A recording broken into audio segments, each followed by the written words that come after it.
নমস্কার বন্ধুরা, welcome to Rupa's food story চ্যানেলে আরও একটা নতুন মজাদার রেসিপির সাথে হাজির হয়ে গেছি। আজকে করে দেখাবো আটা আর আলু দিয়ে তৈরি দারুণ স্বাদের মজাদার জলখাবার রেসিপি। একঘেয়ে রুটি লুচি পরোটা যখন খেতে আর ভালো লাগছে না, ঝটপট আটা আর আলু দিয়ে বানিয়ে নিতে পারো দারুণ স্বাদের এই খাস্তা পুরি বা জলখাবার রেসিপিটি। খেতে যে এতটাই টেস্টি হয় বন্ধুরা, একবার বাড়িতে বানিয়ে খাওয়ালে বাড়ির ছোট থেকে বড় সবাই কিন্তু বারবার বানিয়ে খাওয়ার জন্য রিকোয়েস্ট করবে। ভেতরে দেখো আলুর পুরে ঠাসা, আর ওপরটা হবে একদমই খাস্তা। চলো ঝটপট শুরু করে দিই তাহলে আজকের রেসিপি। কোথাও স্কিপ না করে পুরো রেসিপি দেখার অনুরোধ রইল। এখানে নিয়ে নিয়েছি 1 বাটি আটা আর 1 বাটি ময়দা, আর দিয়ে দিচ্ছি সামান্য একটু জোয়ান, দিয়ে দিচ্ছি সামান্য একটু খাবার সোডা 1 চিমটি মতন, দিয়ে দিলাম সামান্য একটু চিনি, আর এখানে দিয়ে দেব সাদা তেল। তোমাদের মনে প্রশ্ন থাকতে পারে, আমি তো বলেছিলাম আটা দিয়ে তৈরি করব, তাহলে ময়দা দিলাম কেন? ময়দা আর আটা যদি মিশিয়ে জলখাবারটা তৈরি করা হয়, খেতে কিন্তু দারুণ খাস্তা হবে। তোমরা চাইলে শুধু আটা দিয়েও করতে পারো, শুধু ময়দা দিয়েও করতে পারো, তবে আমার মতন আটা ময়দা মিশিয়ে যদি বানাও তাহলে কিন্তু এই পুরিটা খেতে দারুণ হবে। চলো তাহলে এবার আমরা আটাটা ভালো করে মেখে নিচ্ছি। আমি এখানে কিন্তু উষ্ণ গরম জল নিয়েছি, সেই উষ্ণ গরম জল দিয়ে ভালো করে আমি আটাটাকে মেখে নিলাম। এখানে কিন্তু আটাটা খুব সুন্দর করে মেখে নিতে হবে। গরম জলটা এইরকম নেবে যাতে তুমি একটা আঙুল দিয়ে সহ্য করতে পারো।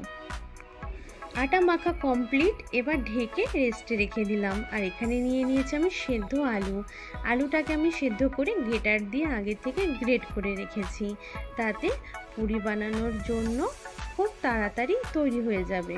তো এবার আলুর পুরটাকে তৈরি করব। আলুর পুরটা তৈরি করার জন্য কড়াইতে দিয়ে দিয়েছি আমি সাদা তেল। তেলের পরিমাণটা তোমরা নিজেদের পছন্দ অনুযায়ী কমিয়ে বাড়িয়ে নিতে পারো। তেলটা গরম হয়ে গেলে দিয়ে দিয়েছি সামান্য একটু 5 ফোড়ন। আমি এখানে তেলের মধ্যে দিয়ে দিয়েছি একটু লঙ্কা কুচি, একটা তেজপাতা, আর একটু গ্রেট করে রাখা আদা।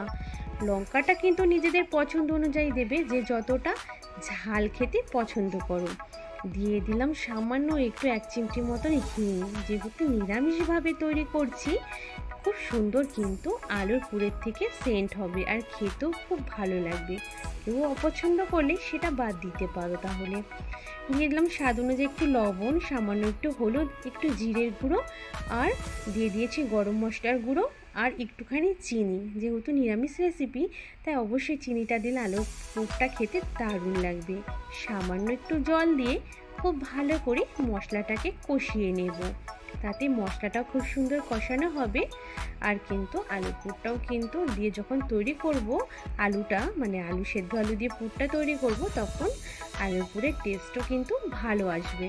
তাই এইভাবে কিন্তু আমি মশলাটাকে কষিয়ে নিচ্ছি।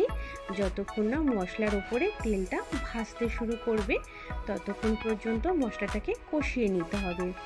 আস্তে আস্তে তেলটা কিন্তু ওপরে ভেসে উঠছে, মানে মশলা কষানো কিন্তু আমাদের হয়ে গেছে। এবার আগে থেকে যে সেদ্ধ আলুটা আমি গ্রেট করে রেখেছি, সেই আলুটা এখানে দিয়ে দিলাম। আলুটা দিয়ে দিয়েছি। এবার খুব ভালো করে কিন্তু আমি এবার মশলার সাথে নেড়ে চেড়ে মিশিয়ে নেব।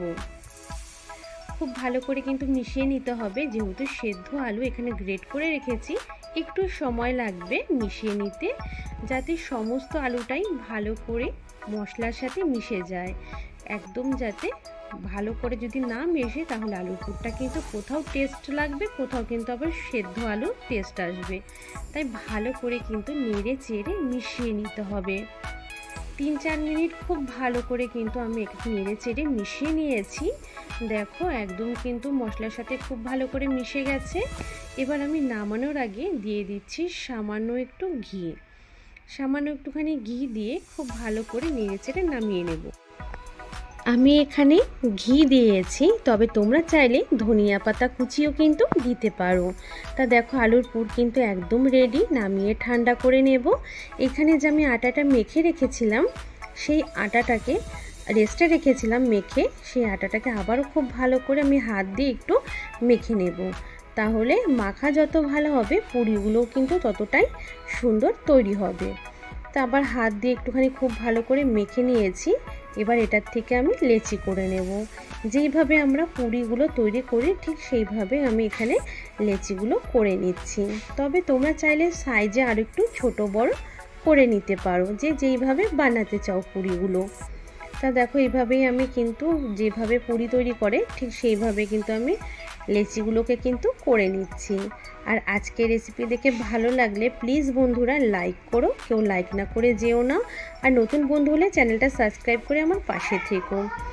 এইদিকে দেখো লেচিগুলোও রেডি হয়ে গেছে, আলুর পুরটাও কিন্তু ঠান্ডা হয়ে গেছে।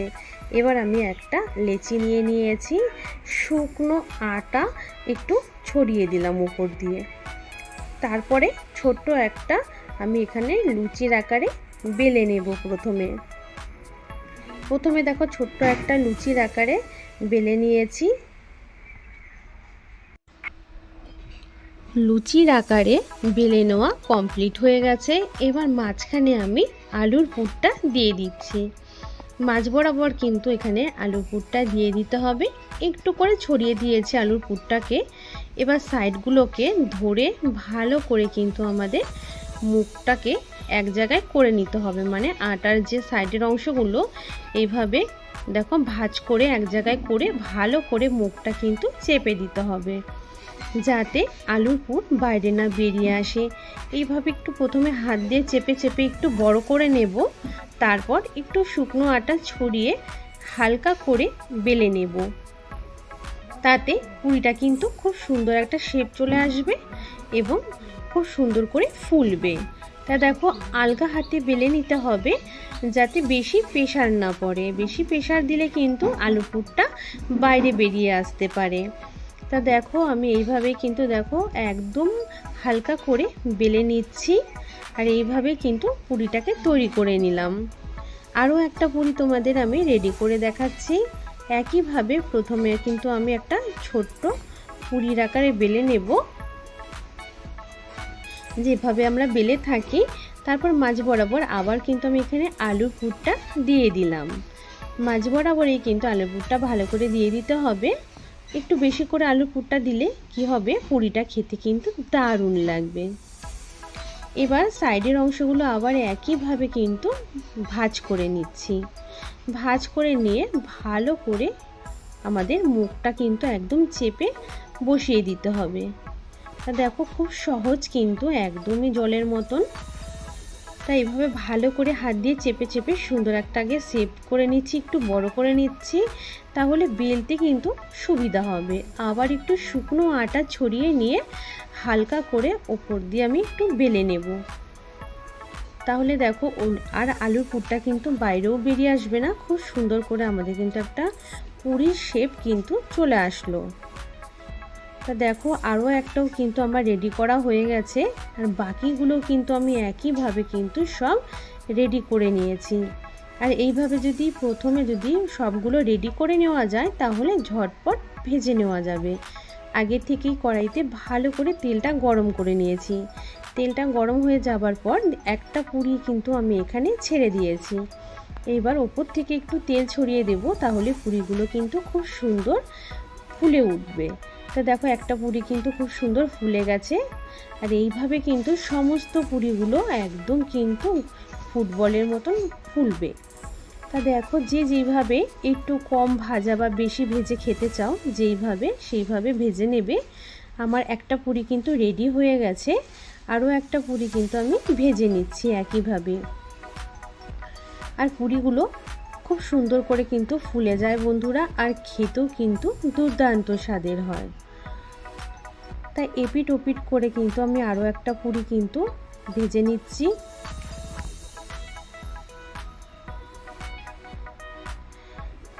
আরও একটা পুরি কিন্তু আমার ভাজা কমপ্লিট হয়ে গেছে। ভালো করে তেল ঝরিয়ে তুলে নেব। আর সবগুলো পুরি কিন্তু আমি দেখো এবার একে একে প্লেটে সাজিয়ে নিচ্ছি। আর সবকটা পুরি কত সুন্দর ফুলকো ফুলকো হয়েছে, আর ওপরটা কিন্তু ভীষণই খাস্তা হয়। আর এগুলো খাওয়ার জন্য বন্ধুরা এক্সট্রা করে আর কোনো তরকারির প্রয়োজন পড়ে না, যেহেতু ভেতরে আলুর পুর দেওয়া আছে। শুধু চাইলে সাথে একটু টমেটো সস কিংবা সন্ধেবেলার চায়ের সাথেও কিন্তু খেতে পারো। আর সকালে জলখাবারে তো বন্ধুরা দারুণ হবে এই রেসিপিটা। তা অবশ্যই তোমরা বাড়িতে একবার হলেও বাড়িতে বানিয়ে খেয়ে দেখো, দারুণ লাগবে খেতে। আর ভালো লাগলে রেসিপিটা অবশ্যই কিন্তু একটা লাইক করে দিও। ছোট চ্যানেল বলে কেউ অবহেলা করো না, প্লিজ একটা লাইক করে দিও। এবং নতুন বন্ধু হলে অবশ্যই চ্যানেলটা সাবস্ক্রাইব করে নিও, বেল বটনটা অল করে রেখো আমার এরকমই নতুন নতুন রেসিপি দেখার জন্য। আজ তাহলে এই পর্যন্তই, আবার দেখা হবে অন্য কোনো নতুন নতুন রেসিপির সাথে। আর এখনও পর্যন্ত যে সমস্ত বন্ধুরা আমার সাথে রয়েছে, পাশে রয়েছে, তাদেরকে জানাই অসংখ্য ধন্যবাদ।